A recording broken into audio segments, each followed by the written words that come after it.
Amra Bengali group has strongly condemned the destruction of 14 houses of Bengalis by miscreants in the darkness of night of 26 January at Kolepara of Telemura.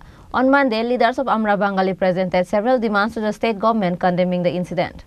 On the night of the Republic Day, miscreants raided 14 houses of Bengalis at Kalepara on the outskirts of Telemura town. Surrounding the incident, the situation is hot in the area for past few days. Likewise, once again, Amra Bengali group has strongly condemned the destruction of 14 houses of Bengalis by miscreants in the darkness of the night of 26 January at Kalepara of Telemura.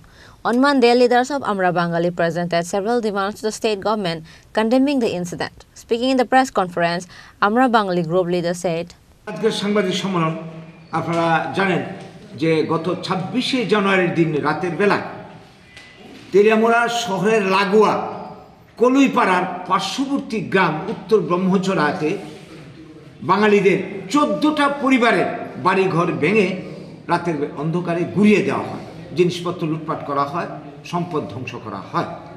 এই যে ঘটনাটা, এইরকম ঘটনা 2000 সালেও ঘটেছিল, 80-র জন্য ঘটেছিল। 2000 সালের ঘটনার পরিণামে ওই অঞ্চলের মানুষের অনেক সম্পদ ধ্বংস হয়েছিল, বাড়িঘর ধ্বংস হয়েছিল, সম্পদ লুটপাট হয়েছিল, মানুষের উপর আঘাত এসেছিল। জানের ভয়ে এলাকা ছেড়ে শহরে গাছতলায় সেই সমস্ত মানুষ এখন দিন যাপন করছে। তো এই যে উপর্যুপরি আক্রমণ, গভর্নমেন্ট আগে ছিল বাম, এখন রয়েছে বিজেপি, গভর্নমেন্ট কোনো ব্যবস্থা নেয়নি, কোনো অ্যাকশন নেয়নি। যারা এই ঘটনায় যুক্ত তাদের বিরুদ্ধে কোনো শাস্তিমূলক ব্যবস্থা গ্রহণ করেনি। তো এই কারণে একের পর এক প্রশ্রয় পেয়ে যাচ্ছে। তো এই জায়গায় দাঁড়িয়ে এখন এই যে আক্রমণ, তাইলে সরকার পরিবর্তন করে আমাদের কি লাভটা হবে? দল যে বদল করছে বারবার, কোনো তো লাভ হচ্ছে না। নীতি তো দেখছি একই নীতি। আগে যেমন উগ্রপন্থী তুষণ নীতি চালিয়েছে, উপজাতি তুষণ নীতি চালিয়ে গেছে বামেরা, জুটেরাও করেছে, এখন তারা তো তাই করছে। তো কাজে এই জায়গায় দাঁড়িয়ে আমাদের বক্তব্য যে এই ঘটনায় যারা যুক্ত তাদেরকে তদন্ত করে উপযুক্ত শাস্তি দিতে হবে, যারা ক্ষতিগ্রস্ত হয়েছে তাদের পূর্ণ ক্ষতিপূরণ দিতে হবে, এলাকাতে স্থায়ী পুলিশ ক্যাম্প বসাতে হবে যাতে স্থায়ী নিরাপত্তা হয়, এবং বাঙালিদের সাংবিধানিক অধিকার প্রতিষ্ঠা করতে হবে। এই নিয়ে আমাদের আজকের সাংবাদিক সম্মেলন। যদি তা না হয়, আমরা বাঙালি দলের পক্ষ থেকে আমরা এই ঘোষণা দিয়ে রাখছি, মানুষের নিরাপত্তা, বাঙালিদের অধিকার, সাংবিধানিক অধিকার রক্ষার জন্য প্রয়োজনে আমরা বৃহত্তর গণ আন্দোলন গড়ে তুলব, এবং প্রয়োজনে অস্তিত্ব রক্ষার স্বার্থে আমাদের যা করার মানুষকে নিয়ে আমরা তাই করতে বাধ্য হব। হঠাৎ করে কেন এই ধরনের ব্যবস্থা, ওই অবস্থা চলছে? অ্যাকচুয়ালি এটা হঠাৎ করে নয়, এটা তো মানে সবসময় চলে আসছে বাঙালি বিদ্বেষী কার্যকলাপ। মাঝখানে উগ্রপন্থী তৎপরতাটা একটু কমে গেছে, ঠিক আছে, কিন্তু ভিতরে ভিতরে বাঙালি বিদ্বেষী কার্যকলাপ ওদের ঠিকই আছে। আপনারা জানবেন যে বর্তমানে যারা ক্ষমতায় আছে বিজেপি, এই বিজেপি সরকার আসার পরও অনেক ঘটনায় ঘটেছে, সারা ত্রিপুরার যে ছোটোখাটো অনেক ঘটনাই ঘটেছে। এই যে রায়াবাড়ির ঘটনা বেশি দিন আগের কথা না, এই ধরনের আরও অনেক মাছমারাতে ঘটনা ঘটেছে, কাঞ্চনপুরে ঘটনা ঘটেছে, অনেক ঘটনা ঘটেছে। কাজে বাঙালি বিদ্বেষী কার্যকলাপ ভিতরে ভিতরে চলছে।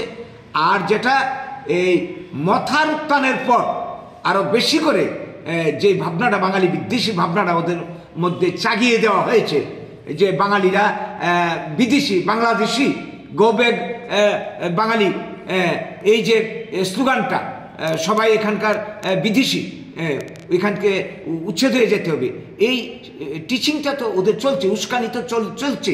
কিছুদিন আগেও তো প্রদ্যুৎবাবু বলেছেন যে বাঙালিদেরকে আমরা এডিসি এলাকাতে কোনোভাবেই 1 ইঞ্চি জমি আমরা ছাড়বো না, তাদের কোনো অধিকার দেব না। কাজে এইটারই হয়তো ফলশ্রুতি।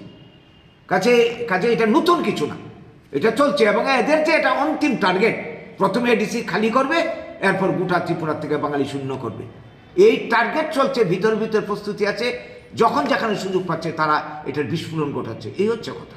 আপনার আমরা বাঙালি দল কি করবে এই বিষয়ে? আমরা তো গণতন্ত্রে বিশ্বাসী, গণতান্ত্রিক পদ্ধতিতে আন্দোলন করে যাচ্ছি, মানুষকে চেতনা দিচ্ছি, মানুষকে বোঝাবার চেষ্টা করছি। মানুষের মধ্যে যখন চেতনা ফিরবে, মানুষকে নিয়ে গণতান্ত্রিক উপায়ে আমরা গভর্নমেন্টকে বাধ্য করব, সরকারকে বাধ্য করব, যাতে বাঙালিও এই দেশের নাগরিক, ত্রিপুরার নাগরিক, ভারতের নাগরিক, বাঙালিদের অধিকার, স্বাধীনতার জাতীয় প্রতিশ্রুতি মোতাবেক বাঙালিদের পুনর্বাসন সাংবিধানিক অধিকার প্রতিষ্ঠা করতে হবে। বাঙালির উপর টার্গেট করে একটা জাতিকে এইভাবে বারবার আমরা আক্রমণ আমরা সহ্য করব না। এই হচ্ছে আমাদের বক্তব্য। সরকারের ভূমিকা নিয়ে কীরকম? সরকারের ভূমিকা এটা পরিষ্কার, কারণ যারা এই কাজে যুক্ত তাদের বিরুদ্ধে গভর্নমেন্টের কোনো অ্যাকশন নেই। দু চারটি কথা মুখে বলল, আইনের কোনো অ্যাকশন নেই তাদের বিরুদ্ধে।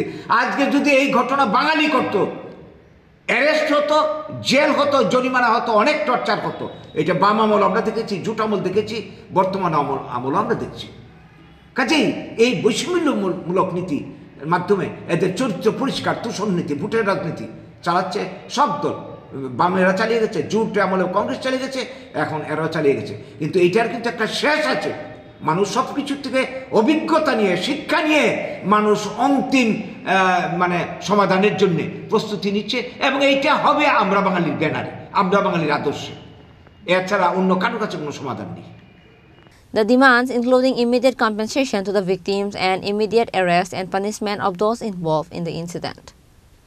Bureau Report, Chini Khorang.